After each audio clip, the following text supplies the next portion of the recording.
Romanos capítulo 4, versículo 19 ao versículo 21, 3 versos apenas. Assim diz o Senhor: e sem enfraquecer na fé, embora levasse em conta seu corpo, o seu próprio corpo amortecido, sendo já de 100 anos, e de a idade avançada de Sara, não duvidou com incredulidade da promessa de Deus, mas pela fé se fortaleceu, dando glória a Deus, estando plenamente convicto que Ele era poderoso para cumprir o que prometeu. Oremos. Senhor Deus, muito obrigado, Senhor, pela tua vontade. Senhor, te agradeço do Senhor e cuidado de nós. Obrigado, Senhor Deus, porque estamos aqui em tua casa para render graças ao Senhor, para ouvir, Senhor Deus, a tua palavra. Tenha, Senhor Deus, ministrado nos nossos corações e que seja feita conforme a tua vontade. Esteja iluminando, Senhor Deus, o nosso entendimento para compreender as tuas palavras. Em nome de Jesus Cristo, que eu oro e agradeço. Amém. Tenho por título deste sermão os aspectos da natureza da fé. Amados irmãos, nesta noite meditaremos sobre os aspectos da natureza da fé. Nós devemos, antes de tudo, entendermos o que é fé verdadeira. Há uma fé falsa e há uma fé verdadeira. No nosso catecismo ortodoxo, Jack Driscoll diz, na pergunta 21, o que é fé verdadeira? A verdadeira fé não é apenas um conhecimento e convicção de que tudo o que Deus revela em sua palavra, mas em sua palavra é verdadeiro, mas é também a firme certeza de que Deus garantiu, não somente aos outros, mas também a mim, o perdão dos pecados, justiça eterna e salvação, por pura graça e somente pelos méritos de Cristo. O Espírito Santo opera essa fé em meu coração por meio do Evangelho. Note, no catecismo ele diz: conhecimento de Deus, convicção em sua palavra e também a firme certeza que Deus garantiu as promessas, a salvação, ou seja, o perdão dos pecados, a justiça e a salvação. A fé é a verdadeira. A fé verdadeira é um dom de Deus, operada graciosamente pelo Espírito Santo no coração daqueles eleitos por meio da pregação do Evangelho de Cristo, tendo conhecimento e convicção das Escrituras e da firme certeza da promessa de Deus sobre o perdão dos pecados, da justiça eterna e da salvação, não dependendo de nenhum mérito ou disposição dos homens, mas por causa de Cristo. E nesse texto, nós vemos nesses 3 versos, nós vemos 3 ênfases sobre a natureza, sobre o aspecto da natureza da fé. Primeiro, a fé não enfraquece pela situação externa do homem. Segundo, a fé não duvida pela situação interna do homem. E terceiro, a fé está plenamente convicta em Deus. Então, veremos esses 3 aspectos da natureza da fé. No verso 19, nós vemos então o primeiro aspecto. A fé não enfraquece pela situação externa do homem. Vamos ler o verso 19. E sem enfraquecer na fé, embora levasse em conta o seu próprio corpo amortecido, sendo de 100 anos, e a idade avançada de Sara.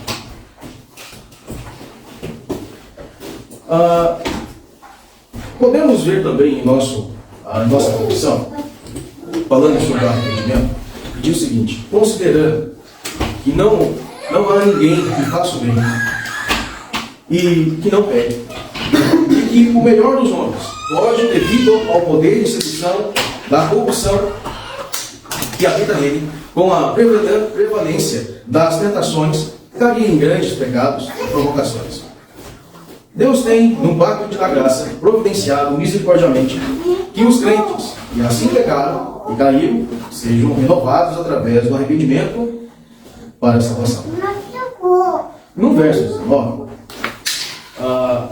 nós vemos então que Paulo irá tratar, ele vai trazer aqui, citar 3 situações em relação a Abraão. Então o texto bíblico traz Abraão como exemplo de fé. E tem o objetivo de admoestar os judeus legalistas que havia dentro da igreja, como também relembrar ou tornar os gentios conhecedores desse exemplo de Abraão. Então o apóstolo Paulo, ele irá citar aqui uma parte de Gênesis capítulo 17, versículo 17. Abra sua Bíblia em Gênesis 17, versículo 17.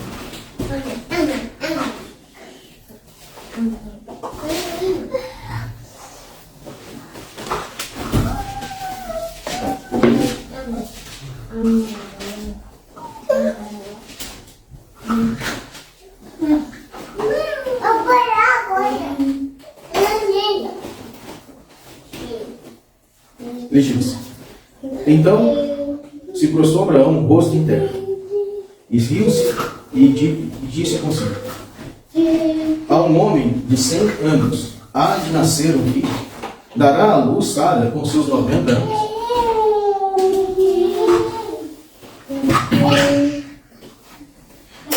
É interessante que, como o apóstolo Paulo irá citar esse texto de Gênesis 17, versículo 17, e como ele vai trazer isso dentro dessa carta.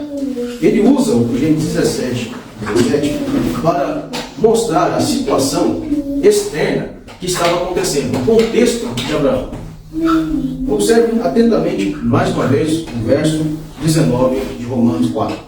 Romanos 4, versículo 19. E sem enfraquecer na fé, embora levasse em conta o seu próprio corpo amortecido, 100 anos já e 100 anos, e a idade avançada de Sara. Mostrando aqui a situação externa de Abraão, onde o apóstolo destaca 3 coisas. Primeiro, o seu corpo amortecido. Segundo, a sua idade avançada, a sua idade de 100 anos. E terceiro, a sua esposa era também uma idade avançada de 90 anos. Então são 3 coisas que Paulo irá citar aqui. Essas são situações que impediriam Abraão olhar para a situação de que estava vivendo e crescer de maneira natural. Mas de que ele poderia gerar um filho. Mas a situação externa era desfavorável. Não havia nenhuma esperança. Ele, sabendo que o seu corpo era já amortecido, idade avançada de 100 anos, a sua esposa também de idade avançada. Isso cortava toda a esperança de que ele poderia gerar um filho. Mas a fé não enfraquece na situação externa. Esse é um aspecto natural da fé. Ela não está presa a situações externas de nossa vida. O apóstolo mostra que as situações externas de Abraão não afetou as promessas de Deus de conceder um filho e ser pai de numerosas nações, que aos olhos humanos seria impossível. E para os gentios que estavam ali, isso desafiava a lógica, a razão. Muitos filósofos gregos e romanos da época que estavam ali ouviram sobre essa situação na realidade de Abraão. E quando ouviram isso fugiu da lógica. Porque os filósofos buscam a lógica e a razão. E aqueles gentios que estavam ali na igreja, que estavam sendo influenciados por esses filósofos, então começaram a voltar de novo para o Evangelho. Podemos tirar algumas aplicações neste texto.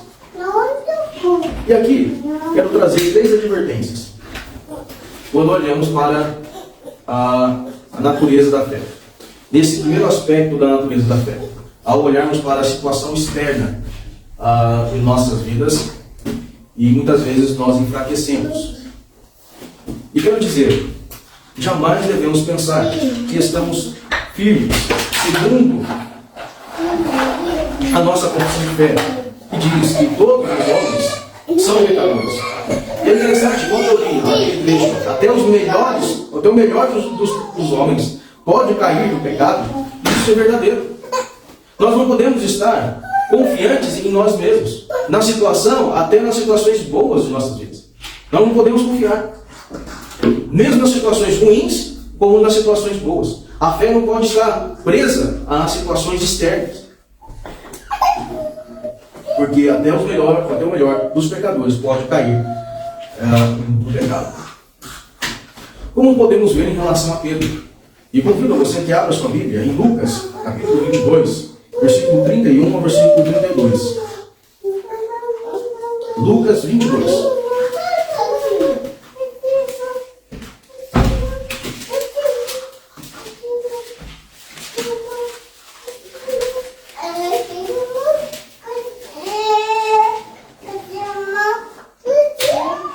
Versículo 31 e 32. Observa que é algo interessante nesse texto. Simão Pedro, ele não tinha caído no pecado, não tinha negado Jesus ainda. Mas Jesus havia usado ele. Presta bem atenção a este texto.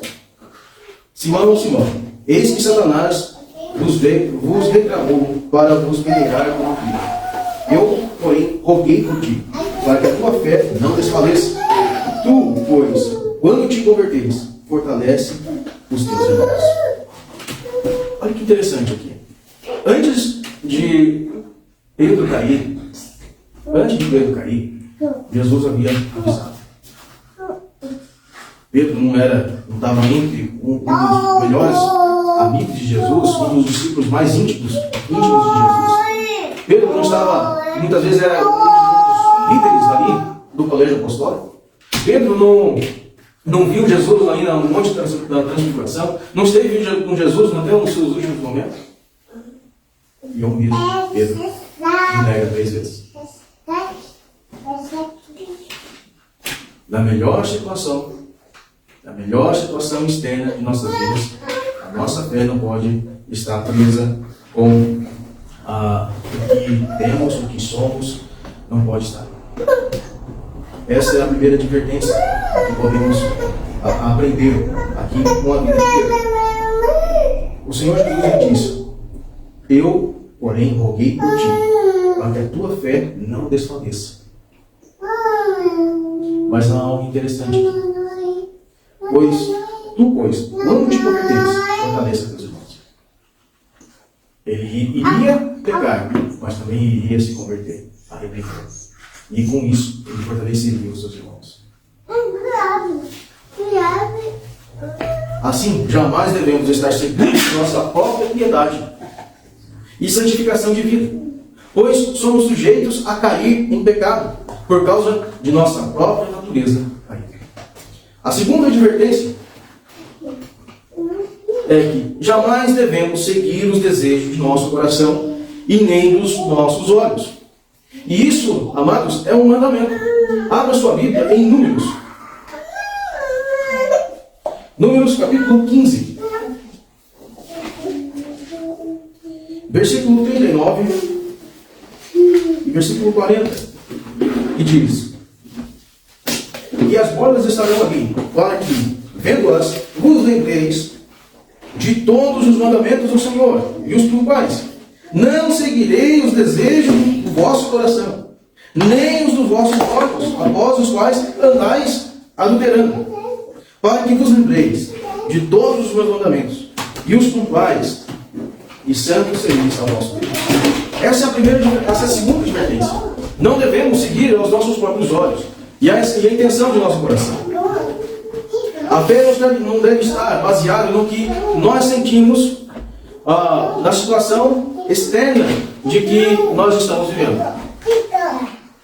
A terceira advertência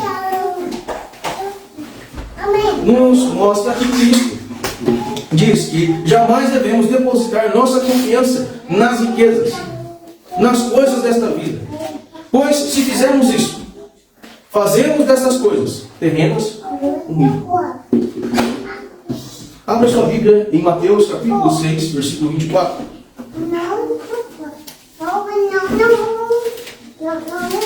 Mateus 6, 24. E diz: Ninguém pode servir a dois senhores, porque ou há de aborrecer de um e amar o outro, ou se devotará a um e desprezará o outro. Não poderia servir a Deus e às riquezas. Note, não há como você servir as riquezas e servir a Deus. A sua fé não pode estar baseada nas coisas terrenas, não pode estar nas situações externas desta vida.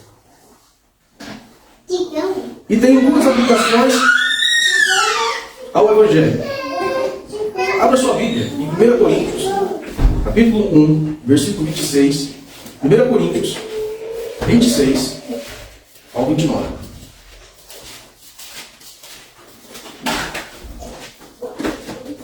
1 Coríntios 1, 26 ao 29.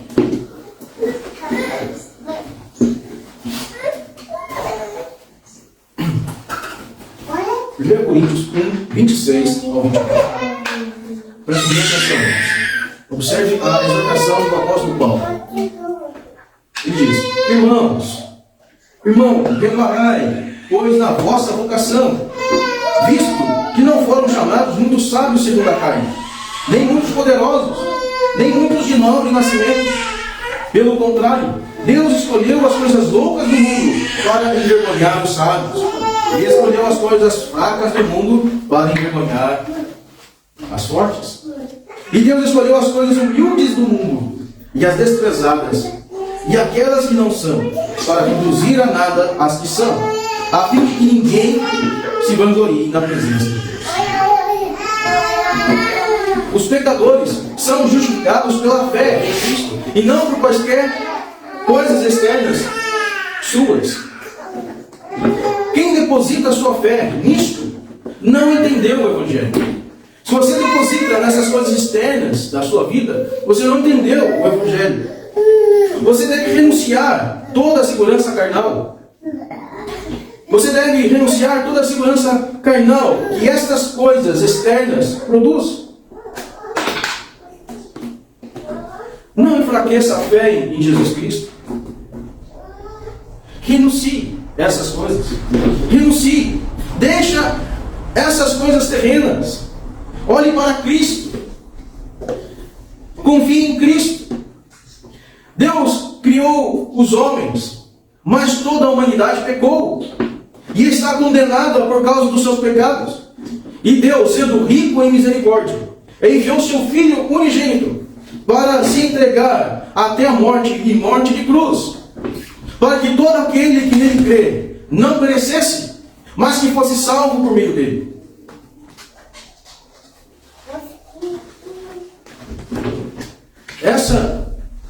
Esse é o Evangelho. Renúncia.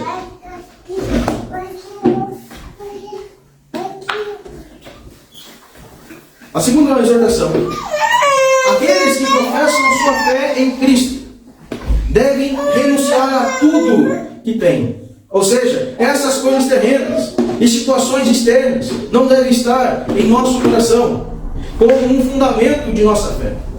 Abra sua Bíblia em Lucas 14. Lucas 14, versículo 25.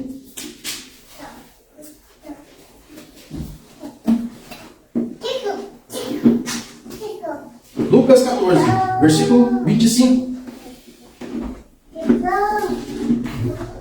Até o versículo 33. Observe. Grandes multidões o acompanhavam, e ele, voltando-se, lhe disse: se alguém vem a mim e não aborrecer seu pai e mãe, mulher e filhos, irmãos e irmãs, e ainda a sua própria vida, não pode ser meu discípulo. E qualquer que não tomar a sua cruz e vier após mim, não pode ser meu discípulo. Pois qual de vós, pretendendo construir uma torre, não se assenta primeiro para calcular a despesa e verificar se tem os meios para concluir? Para não suceder que, tendo lançado os alicerces, e não a podendo acabar, todos os que virem, zombem dele, dizendo: este homem começou a construir e não pode acabar. Ou qual é o rei que, indo para o combate, combater outro rei, não se assenta primeiro para calcular-se com 10.000 homens poderá enfrentar o que vem com ele com 20 mil? Caso contrário, estando o outro, ainda longe, envia-lhe uma embaixada pedindo condições de paz. Assim, pois, todo aquele dentre vós não renuncia a tudo quanto tem, não pode ser meu discípulo. Vamos entender esse texto também? Primeiro, Jesus ele vai dizer isso. O serviço que ele exige abnegação. Essas grandes multidões acompanhavam e ele voltou e disse isso para as multidões. Se alguém vem após mim, não aborrece seu pai, sua mãe, mulher, filhos, irmãos, irmãs, e ainda sua própria vida, não pode ser meu discípulo. O que isso quer dizer? Quer dizer que essas coisas, incluindo até a família, até a própria vida, não pode colocar isso, essas pessoas, até mesmo até a própria vida, como um fundamento de fé.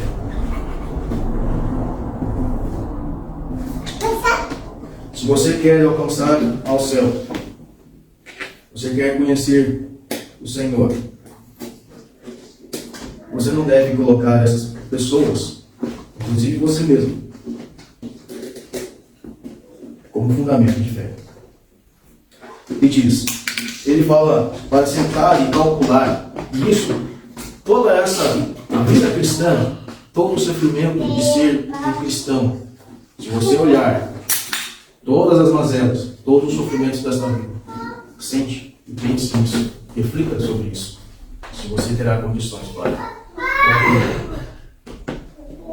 se você, e é lógico, nenhum homem pode sentar, pensar e dizer, eu posso concluir. Porque essa fé, quando você coloca à disposição para o intuito de querer concluir, você não vai concluir. Porque sua fé não deve estar nessas coisas. No verso 32 ele diz, caso contrário, estando o outro ainda longe, envia-lhe uma embaixada com condições de paz. E aí ele faz uma segunda comparação. Qual é o rei que não senta para calcular ou envia uma embaixada para pedir paz? E aí Cristo vai concluir da seguinte maneira: pois todo aquele que dentre vós não renuncia a tudo quanto tem, não pode ser assim. Não coloque essas coisas no lugar de Deus.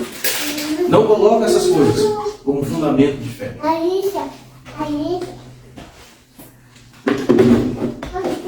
Todo discípulo deve estar preparado para estar pronto para viver. E aqui é algo interessante. Esse viver não vive na carne, mas vive em Deus. Ou e a si mesmo se entregou por mim. Gálatas 2:20. Que saiba viver. Quer em riquezas, quer em pobreza, quer seja livre, quer preso, quer em família, quer sozinho. Que saiba viver. Que saiba também perder tudo. E que saiba morrer com Cristo.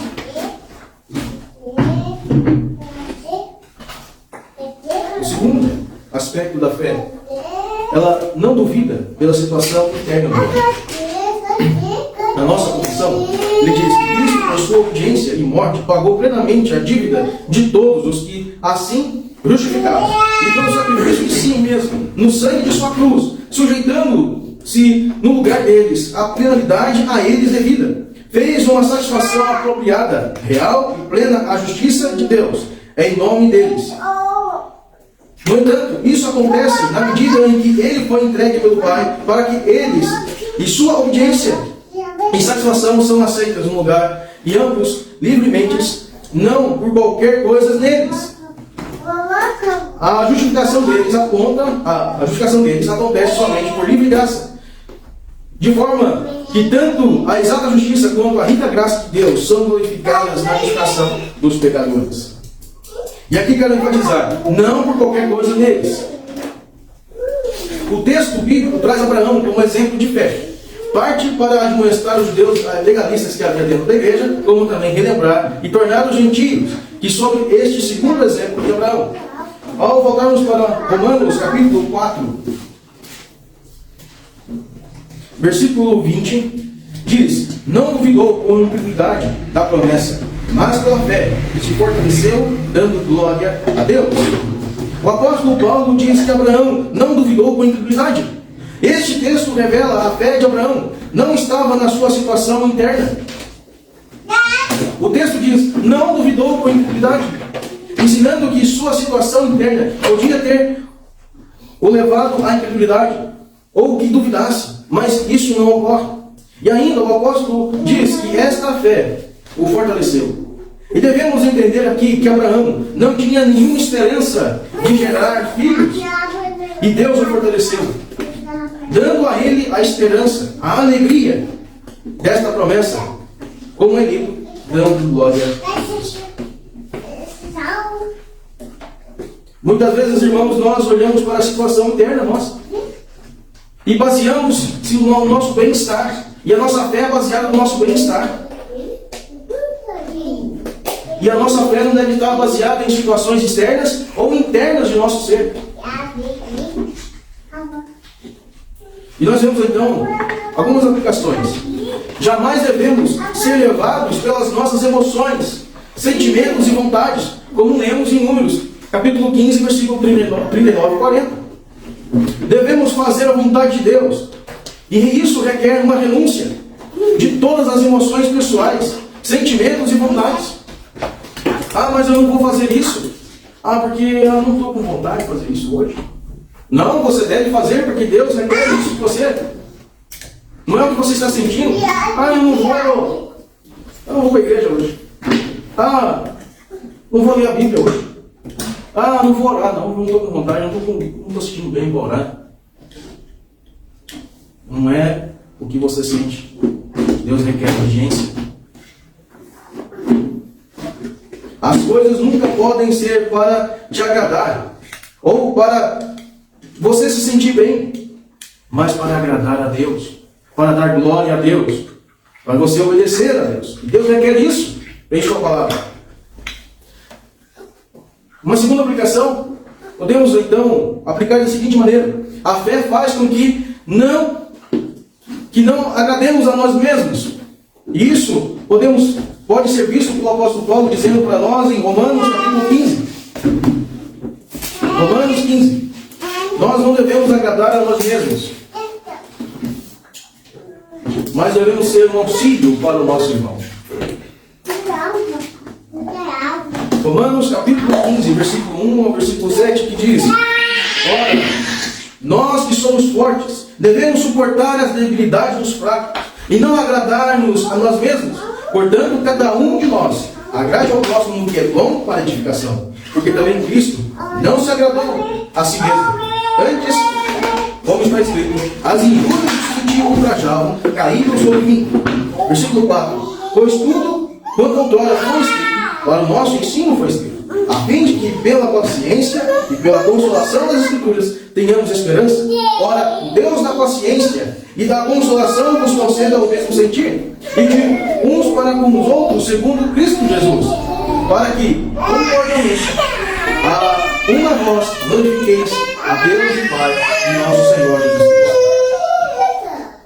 Devemos ser um discípulo de Cristo, ter o mesmo sentimento de Cristo, de não agradar a si mesmo, e de acolher uns aos outros como Cristo nos acolheu. E uma terceira aplicação: os homens estão indispostos a todo bem. Eles caminham a passos largos para o inferno. Eles querem satisfazer o desejo do coração. E aí a voz de Satanás pode ser ouvida neste mundo dizendo: siga o seu coração. Siga o seu coração. É certo que não morrereis. A voz de Satanás pode ser ouvida: siga seu coração. Siga seu coração. É certo que não morrereis. E muitos apanham o fruto do seu coração e comem. E ainda dão a outros. Senhor diz em Mateus capítulo 16. Abra sua Bíblia em Mateus 16. Versículo 24.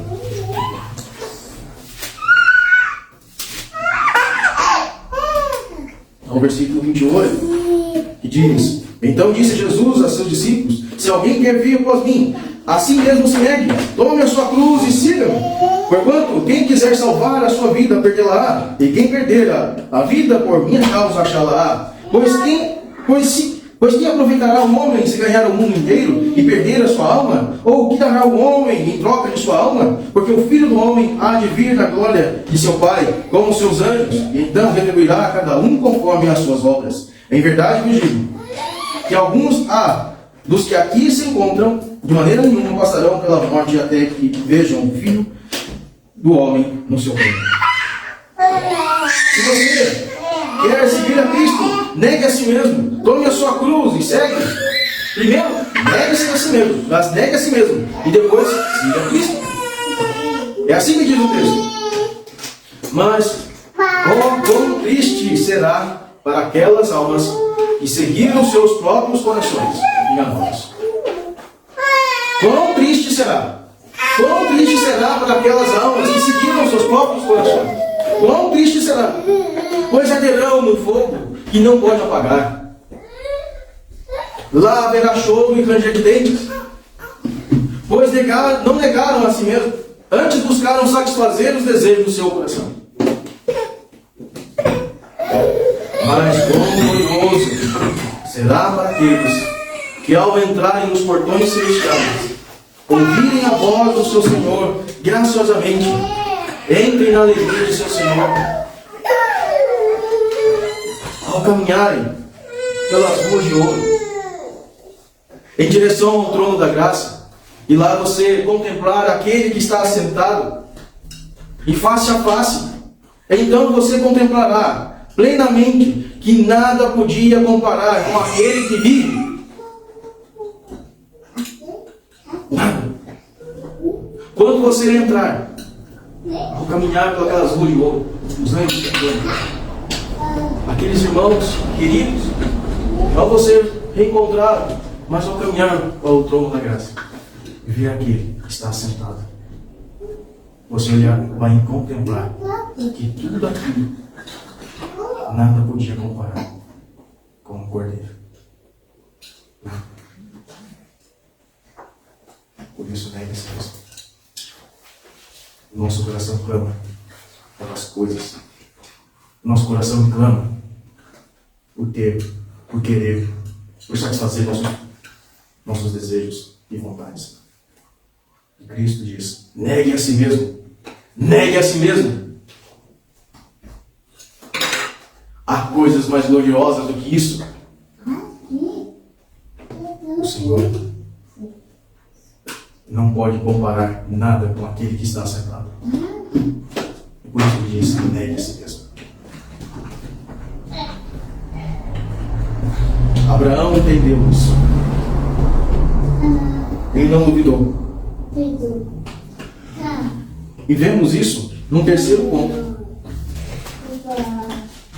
Vemos isso no terceiro ponto que diz, verso 21. Estamos plenamente convictos de que Ele era poderoso para cumprir o que prometeu. A fé está plenamente convicta em Deus.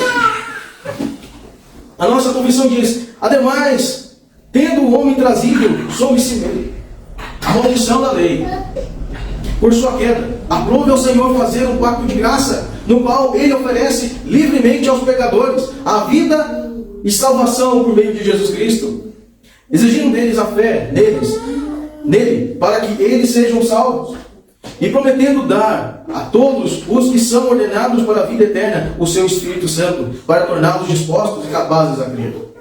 O texto bíblico diz que a fé não deve estar nas coisas externas nem internas, mas tão somente em Deus, plenamente convicta. O apóstolo Paulo, usando ainda o exemplo de Abraão, que estava plenamente convicto naquele que o prometera, ou seja, Deus, dizendo que ele era poderoso para cumprir E esta convicção não foi construída por qualquer coisa externa ou interna, pois o apóstolo provou que Abraão não tinha nada favorável. Antes era impossibilitado e sem esperança, mas unicamente depositou sua confiança na pessoa de Deus, sendo esta fé operada sobrenaturalmente e graciosamente por Deus.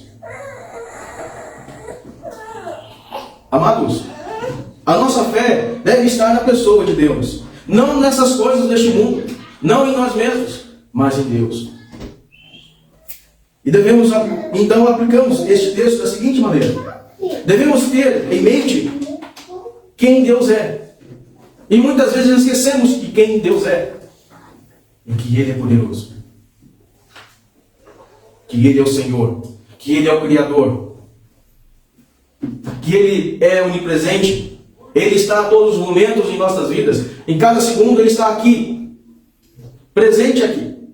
Ele está presente ao mesmo tempo em Israel, cuidando de cada israelita. Ele está presente na nação americana. Está presente na Europa. Ele está presente no Japão. Ao mesmo tempo. Ao mesmo tempo que Ele está no céu governando. Ao mesmo tempo que sua presença e ira está completamente também despejando no inferno. Deus está em todos os lugares. Ele é onipresente. Ninguém pode fugir da presença do Senhor. Devemos ter em mente de que devemos amar a Deus sobre todas as coisas.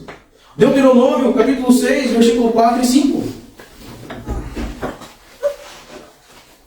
Este texto é lido todas as manhãs, é lido todas as noites em Israel, por cada chefe de famílias. Se pude presenciar. Ele diz: ouve Israel, o Senhor nosso Deus é o único Senhor. Amarás pelo Senhor teu Deus de todo o teu coração, de toda a tua alma e de toda a tua força. Este é o primeiro e grande mandamento. Nós devemos amar ao Senhor. Atualmente a igreja moderna esqueceu quem Deus é, pois ela construiu para si mesma um falso Deus, um falso evangelho, um falso Cristo. Tudo porque não conhecem as Escrituras. Deus ordena que leiam sua palavra. Deus ordena que estudem sua palavra. Deus ordena que confiem em sua palavra. Mateus capítulo 22, versículo 29. Um texto bem conhecido. E este texto, o Senhor Jesus enfrenta os fariseus. Ele diz, Mateus 22, versículo 29, diz: respondendo Jesus: errais, não conhecendo as Escrituras nem o poder de Deus. Errais. Vocês não conhecem as Escrituras e nem o poder de Deus. Estudem. Deus concedeu as Escrituras em tuas mãos, em língua. Medita nela dia e noite. Uma das coisas que você consegue vencer a tentação, consegue vencer o diabo, é através das Escrituras Sagradas. Ela é a espada. Se o cristão não sabe desmaiar a sua espada, não sabe mover a espada, primeiro golpe, o escudo da fé, quebra, você é ferido, você é fechado. Se você não sabe manusear a espada de dois gumes que Deus te deu, as demais armas não têm efeito nenhum. Deus fez um pacto de graça, uma aliança para salvar os seus escolhidos. Deus graciosamente envia o seu único filho como um cordeiro perfeito para ser imolado, sacrificado como um substituto perfeito em lugar do pecador, um inocente em lugar do culpado. Devemos confiar nele, pois ele é poderoso para salvar um pecador como eu, como você. Ele é poderoso para salvar um pecador. Ele é poderoso como ressuscitou seu filho no terceiro dia. Ele ressuscitará aqueles que creram na vida, que creram nele para a vida eterna, e ressuscitará o restante para a condenação eterna. Por isso, dobre os seus joelhos e confesse a sua fé em Jesus Cristo. Reconheça os seus pecados, renuncie toda a riqueza, tudo, renegue a si mesmo, creia em Jesus Cristo, siga Jesus Cristo, confie naquele que é poderoso para cumprir o que prometera. A promessa de salvação e da vida eterna, creia. que Ele é poderoso. Creia em Jesus Cristo. Creia, irmãos. Abraão creu. Isso foi imputado como justiça. Mais uma vez, a natureza da fé não enfraquece com as situações externas de nossas vidas. A natureza da fé não duvida em relações internas do homem. A fé é plenamente convicta em Deus. Esta é a verdadeira fé. Olhe para Deus. Não olhe para as circunstâncias. Não faça como Pedro, que diz: Senhor, deixa eu ir contigo. Ele descendo daquele barco, pisando sobre as águas, mas olhando para o mar agitado, olhando para a profundeza do oceano, do mar da Galileia. Ele teve medo, afundou. Mas Deus o segurou pela mão. Não olhe para as circunstâncias. Olhe para o Senhor. Essa é uma mensagem que nós podemos aprender com Abraão. E isso Paulo nos ensina nesta noite.